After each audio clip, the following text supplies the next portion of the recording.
You may not have heard.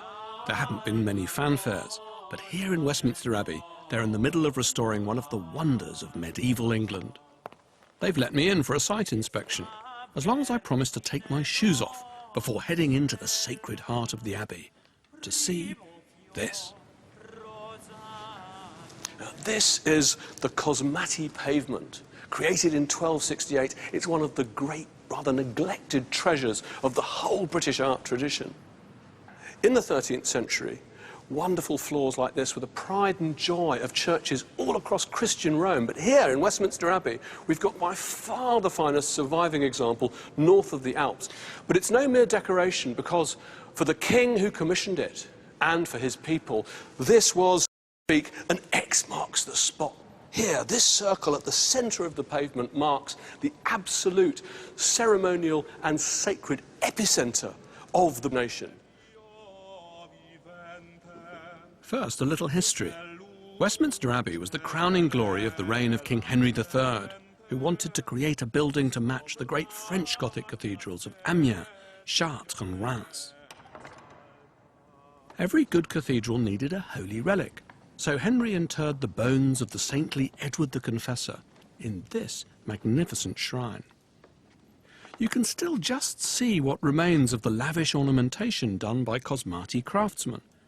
Italian marblers whose intricate decorations of precious stones, gold and coloured glass continued a tradition of mosaic begun in classical Rome.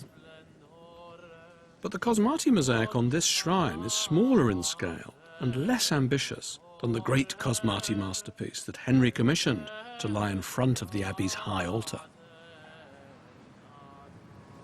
Now, the architecture of a great Gothic cathedral like Westminster Abbey is designed to draw the eye upwards into contemplation of this perfect symmetry, a reflection of God's perfect order. The Cosmati pavement draws the eye down, and it gives you another image, a complementary image of the wonderful logic of God's creation.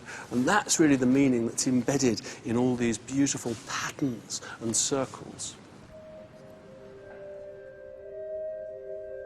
The pavement's design is an elaborate tapestry of curving patterned bands connecting squares and circles. Simple shapes, but in medieval philosophy packed with metaphor and meaning. The square represents the material world, its four sides reflecting the four elements of air, water, fire and earth. The circle, there are 29 of these roundels, each filled with a different geometric design, is the purest of shapes, a symbol of the infinite, of the divine. At the very centre of the pavement, the cosmic symbolism of the square, the circle and the cross, emblem of crucifixion. A meditation on the meaning of the universe, how it came from eternity and will return to eternity.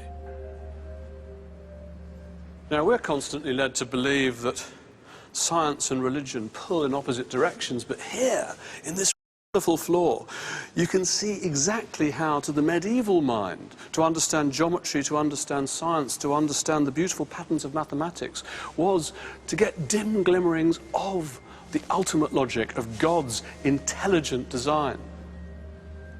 But that's not the only message hidden in the pavement. And if you look very closely at this stone perimeter that runs around the central square of the pavement, you can still see little traces of what makes this Cosmati floor so unique. It's the only one in the world that has an inscription. It's a fascinatingly strange inscription too, because what it tells us, among other things, is how you calculate the exact time of the end of the world. But it's okay, you don't need to book that once-in-a-lifetime holiday just yet, because according to the medieval mathematicians, the world will end in 19,683. And to preserve the pavement until Armageddon, a team of conservators is lovingly cleaning and restoring its thousands of tiles, after it had been hidden under carpeting, believe it or not, for almost 150 years. They don't make them like these anymore. This looks to me like it's actually in fantastically good shape. Where would these stones have come from? Because I don't associate, for example, porphyry with the British Isles. Did they bring them from Italy? Yes, they did. They were actually slicing up columns from ancient Rome. Ancient Rome is being vandalised so that an English king can have an Italian Cosmati-style pavement in the latest fashion. Well, the Cosmati, or the marblers, had special dispensation from the Pope to actually create these mosaic Cosmati floors. So you see them all over the Papal States. Presumably the ancient Romans would have had some of this stuff from Egypt. Absolutely, absolutely. I mean, there's the purple stone is from Egypt, and this has special symbolism from the imperial purple colour. Surely, I mean, this is just an innocent bit of grey border, isn't it? I mean, there's no symbolic meaning to that, or is there? There is, because Purbeck marble is made up of the fossils of freshwater snails, and it was often said that these were the souls of the animals that didn't make it into the Ark. So really? you have So the symbolism of the Purbeck along. So it seems to me that wherever you look in this floor, there's no such thing as an innocent stone, or rather a stone that doesn't have a meaning. In 1953, Queen Elizabeth II's coronation was televised. Millions of viewers were modern witnesses to an ancient, awe-inspiring ceremony binding God, monarchy and state.